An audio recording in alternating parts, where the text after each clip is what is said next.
Okay, my name is Fania Camacho, and my my spiritual background. Growing up, I didn't grow up in a Christian home. There was many religions towards my teenage years and my young adulthood. There was a lot of witchcraft, a lot of santeria, and a lot of that. My parents practiced that, and that's what I mostly knew.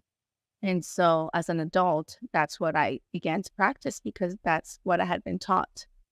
I had never heard of this loving Jesus. And so that's what my background is in regards of religion. I continued practicing witchcraft when I got married, although my husband didn't. And it was really hard because even though he didn't know the Lord, he didn't want me to practice yet. That was the only thing that I knew. I desperately wanted to feel something, some emptiness, and that's the only thing that I knew. I was very depressive, very suicidal. Nothing was ever enough. One day, my sister-in-law invited me to a church, and I went. And although I didn't have this radical change, for the first time, I heard about this loving God.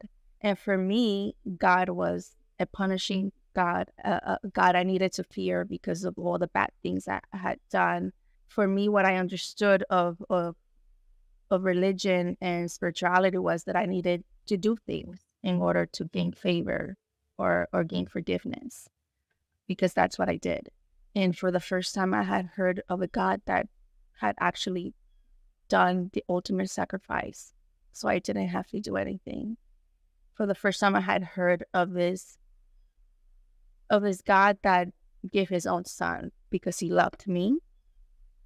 And to me, that was mind blowing. And there was, and I was completely attracted into that. And although I wasn't ready to give in everything, little by little, Jesus just began to overwhelm me with my love and with his love, and so I just surrendered. I remember one day, I I was brought up thinking that humans came from monkeys. So although I was going to church, I struggled with that a lot. And one day I was going to Walmart, and I don't know where I heard God tell me, look at the sky. And I saw it, and I had never seen like so many stars. And he said, just like I made them, I made you. And I was just undone in that parking lot. And like I knew that I was his creation and his child. So just encounters like that, he's been answering questions, and I've learned that I don't have to get it all. I don't have to understand it all. I just have to trust him. The way I met the father of my baby, that I lost, I was 16 years old. I was in high school, and he was older than me. He was 20, and he was friends of another friend from high school. I didn't have a really good father figure growing up, and so I I leaned towards wanting the acceptance of guys, as a young lady. And so this guy, I don't know, I met him through those friends, and for my desire, I guess, of wanting to be loved and accepted, um, I was persuaded by his words as an older person, I presume, and also by not having that identity and um that value, that worth. When I told him that I was pregnant, his reaction was, of not responding, of ignoring, and then eventually asking me what I was going to do. when I found out I was pregnant, uh, my mother took me to a gynecologist because I wasn't feeling well, and because I was having uh different illnesses, and so the gynecologist told my mom that I was pregnant, and it was it was hard. And when we came back home, um, I was 16. I didn't know what to do. I felt like I had completely disappointed my parents, and so I asked my mom what I needed to do, and she told me that she thought I needed to get an abortion done, and she told me, and and this is a person that doesn't know God, and that she has also been lied to. So she told me that she had also gotten abortions, and I remember these days that I've been reflecting on this. I remember as a little girl, my mom once told me, I remember her being really, really sick. And I knew that she was pregnant, and then all of a sudden she wasn't pregnant. And I had asked her what happened to the new baby, and she never answered me. So later on, years later, when I'm in a when I'm pregnant, she told me that she had gotten several abortions done, and she said, "Look at me, I'm fine." And so I told I told her, well, she told me that this decision was mine, and I told her that I didn't know what to do, and I just I didn't want to disappoint them anymore. And I told her to please tell me what to do because I didn't know what to do. And she said, "I think you need to get an abortion because if you don't, uh, you're gonna ruin your future." I remember going to the clinic, and I remember it feeling very,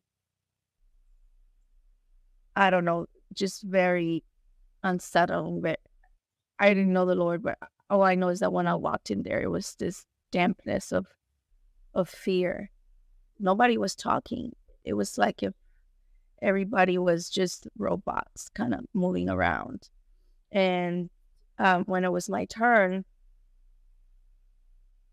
everyone was very cold, and they were just repeating and repeating that it wasn't a big deal, that nobody was ever going to find out, that I was going to get my life back, that I was going to get a new start, that I wasn't going to feel anything, that I was going to forget about it, that I was going to forget about the baby, about the whole procedure, that I wasn't going to be painful. I remember they even saying that it was going to feel as the cramps of menstruating, that it was normal.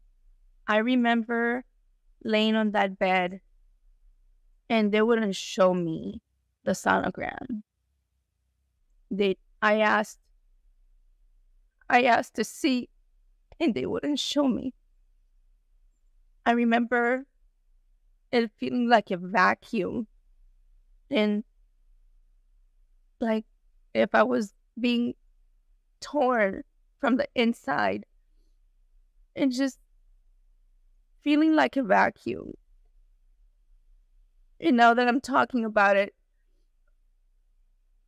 I I think I think that it felt like a vacuum because they were suctioning life out. They did the medical procedure that it was not a medical procedure, that murdering procedure, and they sent me home. They sent me home with a couple aspirins, and that was that. They had me sign some documents, and I went home, and I felt in deep, deep depression. I turned to alcohol, and in my house, it was okay for kids to drink. And every time I drank, I thought about my baby, and my parents didn't understand why I was so sad. I began taking Benadryl to sleep because I just didn't want to deal. And I kept thinking, they said I wouldn't remember. They said I wouldn't think about what I had done, but I remember. And then as time progressed, no one ever spoke about it. It's like it was almost like something you weren't supposed to talk about. From the moment of the abortion, the enemy kept accusing me of killing, of murdering, of having this stain on my life. He kept lying about that. When people saw me, they saw the murder that I had made. And then for a long time, he lied about it not being a big deal. And I think that maybe that's, I don't know, to silence the pain that I was feeling. But yeah, the accusations I got from the enemy were, you killed, you're not worthy. And I felt less up. I felt that if I had, I don't know, the womanhood of, having sex, but I didn't have the womanhood of taking care of my child. I think that from that abortion, there was a door opened. I didn't see it that way then, but I think there was some sort of spiritual door that opened in my life for the enemy to even wreak more havoc in my life. And I felt a permission, sort of like a permission, because from that moment on, rather than turning away from promiscuous relationships, it was worse. So I believe that that's one way it affected me. And I'm married now, and for a long, long time, I was afraid that my husband, back before we got married, wouldn't marry me if he knew what I had done, if he knew the evil that I had done. And I even lied because I wasn't courageous enough to say what I had done. So I remember one day I told him that I had been pregnant, but I had a miscarriage. So I lied to him, and years later, after we were married, I told him that I had actually had gotten an abortion. And that was the only person I ever told, ever, until about 2 weeks ago that I shared with my children, my two boys. And it was very scary. I prayed a lot about it, but it was scary. I knew the Lord was pressing me in a loving way to share, because it was for my good. When I told them, what I felt in the spirit was that the enemy had lost legality. He had lost that permission that was given to him from the abortion, that document, that spiritual document, had been ripped from confessing, from sharing the truth. And that was very liberating. It was freeing, and I felt it in my body as if this enormous weight was lifted off me. And I've always been open with my boys about abortion, in the sense that they know my stance, they've known my stance, but they didn't know that mom had done that. And so every time I talked to them about it, I felt like a hypocrite, because I wasn't being completely honest with them. But now I can see them, and I can see them in the eye, and I can be completely transparent. And the Lord extended so much grace through them. So I'm really thankful for that.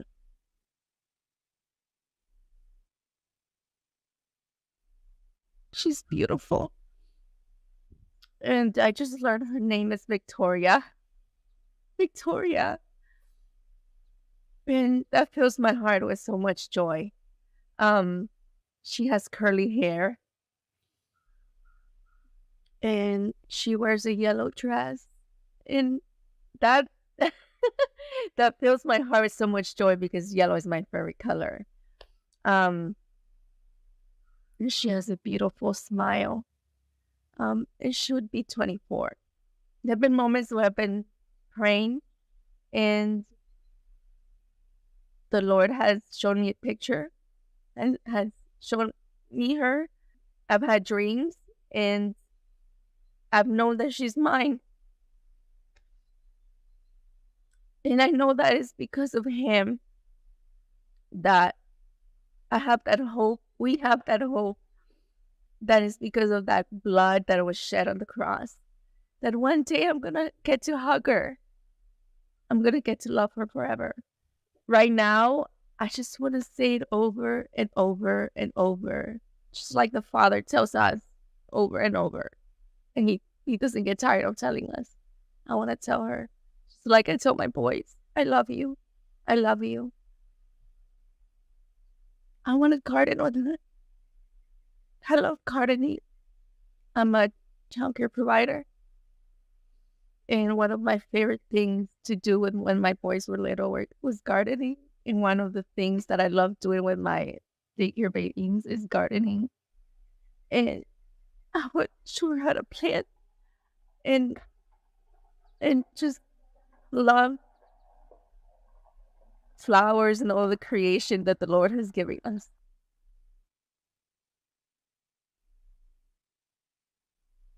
I would tell them, you wouldn't do it alone. Because Jesus would be right there. I would tell them, and whether we choose how to give life, whether it's to raise our babies ourselves or to give another mama the opportunity to raise this baby, that Jesus would do it with them, and that in that decision that they wouldn't do it alone, and that they would bring the Lord so much honor by choosing life. And I would also, I guess I would warn against the lie that I was given, that you don't forget. I would warn that being pregnant is not a mistake. I would warn that having life, it's a privilege inside of you. It's a privilege and an honor. And we get to do that as women. God created us to do that. And so God says that he works all things for our good, for those who love him and have a purpose in his kingdom. So I would tell them that for whatever situation, for whatever the reasons is that they are in that situation, that Jesus would walk with them, and he will not leave them or forsake them or shame them or point fingers at them, but that he would help them make the best choice for them and the baby, which always will be life in whichever way that would look like. There have been times when I've gone to the doctor and one of the questions they ask, how many times have you been pregnant? And for a long, long, long time, I always said 2, because I have 2 boys. For a long, long time, I couldn't get myself to say 3 times. And because it was just so shameful. And so, yeah, those are the times. Ever since I met the Lord, when I'm reminded, I don't remember my baby with shame or guilt or condemnation. He's reminded me with hope.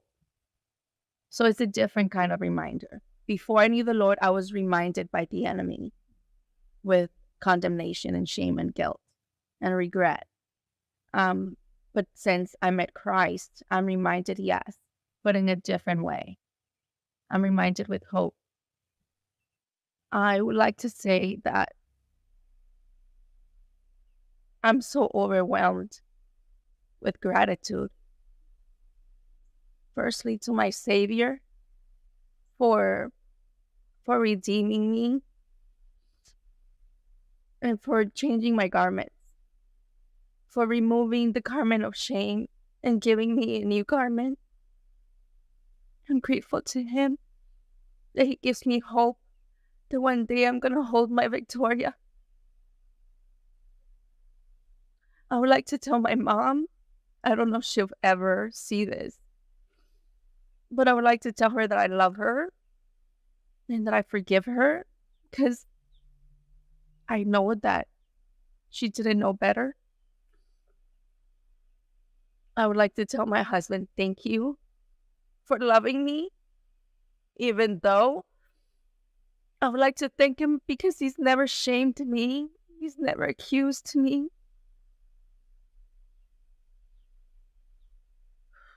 And I would like to tell my boys that I love them. And I'm so grateful for them because they are His inheritance.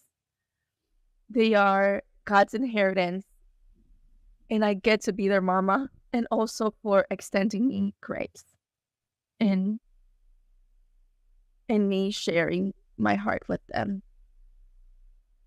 And to other women that are pregnant and they're struggling with, they're contemplating into this idea of abortion, this lie of the enemy. I want to tell you that you're not alone. I want to tell you that Jesus loves you, that He has a plan for you to give you a future and a hope. And that baby you're carrying is not a mistake. That the baby has a name, and that baby has seen the face of the Lord. And the baby was knitted by His own hands. And that I know it's scary, but Jesus will be right there. And many, many, many are championing you. That's what I would like to say.